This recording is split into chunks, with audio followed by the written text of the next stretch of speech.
Terima kasih Anda masih bersama kami. Bagi Anda yang baru saja bergabung, kami hadirkan kembali 3 berita utama hari ini. Diduga alami remblong, truk muatan semen tabrak 4 kendaraan yang sedang berhenti di lampu merah. 2 orang luka-luka. 3 kali kemalingan dalam sebulan. Pemilik kios sembako di Maros rugi puluhan juta rupiah. 8 pasangan bukan suami istri terjaring razia. 1 pasangan diantaranya penyuka sesama jenis.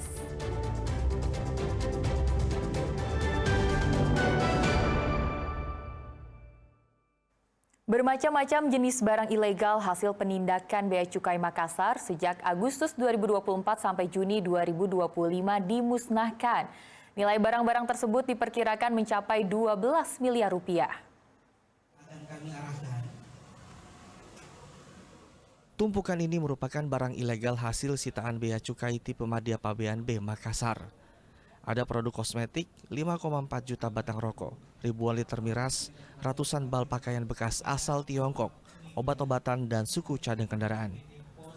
Barang ilegal hasil penindakan dari Agustus 2024 hingga Juni 2025 ini sengaja dikumpulkan untuk dimusnahkan. Pemusnahan dilakukan dengan cara dibakar, sedangkan minuman beralkohol dimusnahkan dengan cara ditumpahkan. Proses pemusnahan lalu dilanjutkan di pengolahan limbah PT Kima Makassar. Barang-barang ilegal yang dimusnahkan diperkirakan senilai 12 miliar rupiah dan negara mengalami kerugian 5,9 miliar rupiah.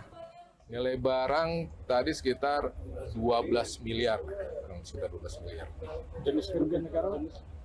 Kerugian negara sekitar 5,9 miliar. Barang di luar kena cukai kita ada, tadi ada bapres, itu ada impor umum, kemudian ada juga spare part, ada juga kosmetik dan sebagainya. Tindakan di sekitar untuk yang barang-barang penumpang itu di bandara Sultan Hasanuddin, kemudian untuk peredaran bapres ada di pelabuhan, kemudian peredaran untuk yang barang-barang hasil tembakau itu ada sekitaran di Sulawesi Selatan. Pemusnahan telah mendapat persetujuan dari Kementerian Keuangan melalui Direktorat Jenderal Kekayaan Negara dan KPKNL Makassar. Muhammad Sardi melaporkan dari Makassar. Baru saja dilantik Presiden, Menteri Keuangan Purbaya Yudi Sadewa sudah minta maaf menyusul pernyataannya bahwa tuntutan rakyat 17+8 merupakan suara sebagian kecil rakyat. Ucapannya yang viral di jagat maya memantik komentar pedas publik dan warganet. Itu kan suara sebagian kecil rakyat kita. Kenapa? Mungkin sebagian ngerasa keganggu hidupnya masih kurang ya. Saya ciptakan pertumbuhan ekonomi 6%, 7%, itu akan hilang dengan otomatis. Mereka akan sibuk cari kerja dan makan enak dibandingkan mendemo. Inilah pernyataan Menteri Keuangan Purbaya Sadewa yang viral di jagat maya. Pernyataan ini ia lontarkan ketika menjawab pertanyaan wartawan selepas dilantik Presiden Prabowo Subianto Senin kemarin. Serta-merta pernyataan Menteri Keuangan yang baru ini mengundang kritik dari publik lantaran menyebut tuntutan 17+8 adalah suara sebagian kecil rakyat. Ucapannya yang memantik komentar pedas publik membuat Menteri Keuangan Purbaya Sadewa akhirnya meminta maaf dan mengklarifikasi pernyataannya dalam kesempatan momen perpisahan dengan Sri Mulyani di Gedung Kementerian Keuangan Selasa pagi.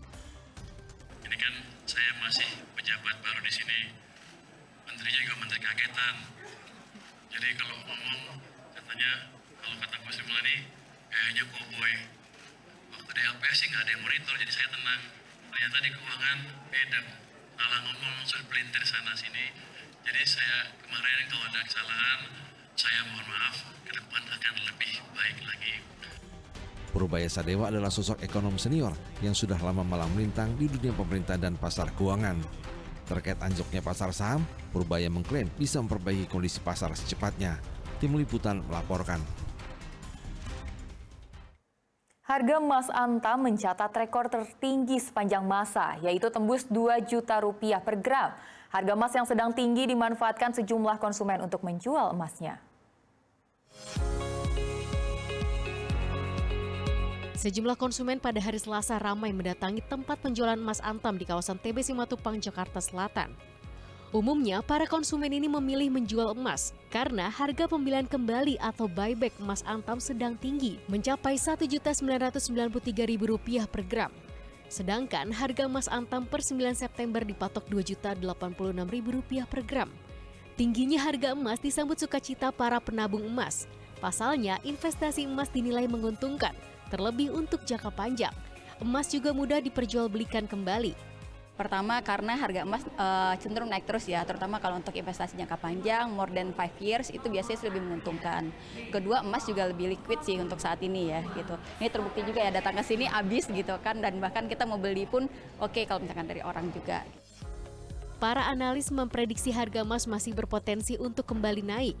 Namun untuk pembelian emas Antam diperlukan tata cara sendiri mengingat stoknya mudah habis. Sementara kalau untuk masyarakat nih yang sudah datang ke butik Antam untuk bisa mendapatkan logam mulia, ini bisa mengisi ataupun scan barcode yang ada di sini, lalu mengisi Google Form. Nantinya masyarakat ini kalau misalnya kuotanya sudah dibuka atau stoknya ada lagi, akan mendapatkan kuota untuk bisa membeli logam mulia Antam. Dari Jakarta, Teatrika Putri, Ahmad Hilman melaporkan. Lagi-lagi remblong membawa petaka. Truk berbuatan semen menabrak 5 kendaraan yang sedang berhenti di perempatan lampu lalu lintas Bungoro, Pangkep. Akibat kecelakaan, 2 orang luka-luka, termasuk sopir truk yang terjepit di kabin depan.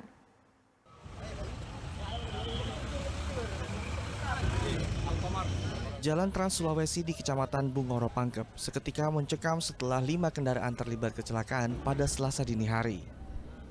Truk bermuatan semen yang dikemudikan Takwa tiba-tiba menabrak 2 sepeda motor, 1 mobil dan 1 truk yang sedang berhenti di persimpangan lampu merah. Kelima kendaraan rusak dan darah bercacar di jalan. Takwa, sopir truk muatan semen, luka di kaki karena terjepit di kabin depan. Sedangkan salah satu pengendara motor bernama Muhammad Zainal terseret bersama kendaraannya hingga mengalami luka di kaki dan wajah. Polisi olah TKP. Diduga kecelakaan ini disebabkan karena rem truk tidak berfungsi dengan baik sehingga sopir tidak bisa kendalikan laju truk. Kami simpulkan dugaan sementara karena mengalami remblong. Penyebab dari mobil. Untuk kondisi korban sementara dapat penanganan di rumah sakit. Menurut keterangan pemilik truk muatan semen yang saat itu duduk di sebelah sopir, ia tidak tahu awal kecelakaan ini karena sedang bermain ponsel. Ada memang tanda-tanda bahwa ini sopir ngantuk atau bagaimana? Tidak saya perhatikan.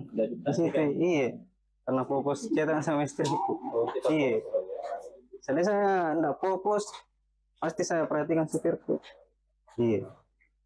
Jadi pasti saya tabrakan itu bagaimana? Saya langsung angkat kaki karena posisi sopirku di situ berteriak.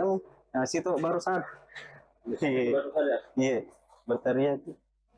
Polisi masih mendalami kasus kecelakaan ini. Kendaraan yang terlibat kecelakaan dibawa ke kantor polisi untuk kepentingan penyelidikan. Muhammad Sardi melaporkan dari Kabupaten Pangkep. Sebuah kios sembako di Kecamatan Lau, Kabupaten Maros 3 kali dibobol maling dalam waktu 1 bulan.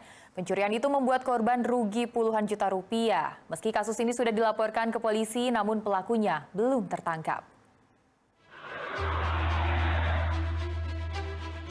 2 orang ini merupakan komplotan pencuri. 1 pelaku beraksi di dalam kios sembako. 1 pelaku lain mengawasi rumah pemilik kios yang berada di seberang jalan. Pencuri ini masuk dalam kios dengan cara membobol gembok dan merusak kunci. Setelah berhasil masuk, pelaku mengambil bahan pokok, 3 karung bawang putih, setengah ton bawang merah, 90 rak telur, dan 8 dus minyak kelapa. Pelaku juga sempat memeriksa laci untuk mencari barang berharga. Parahnya lagi, kios sembako yang berada di Kecamatan Lau, Kabupaten Maros ini sudah dibobol maling sebanyak 3 kali dalam kurun waktu 1 bulan. Pencurian itu menyebabkan pemiliknya rugi 38 juta rupiah. Ada dugaan para pelaku sudah memantau gerak-gerik pemilik kios.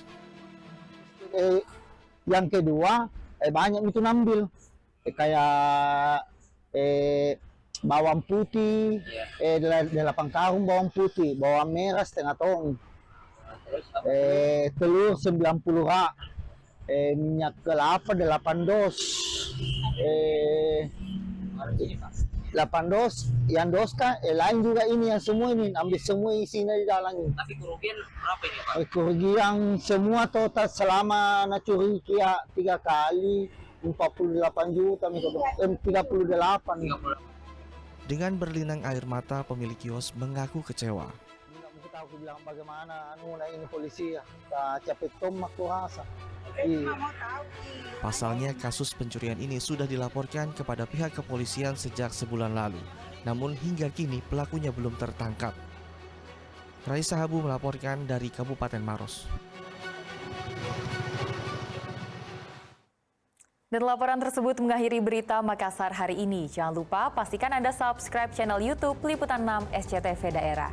Saya Tia Anissa berterima kasih atas perhatian dan kebersamaan Anda. Selamat beraktivitas dan sampai jumpa.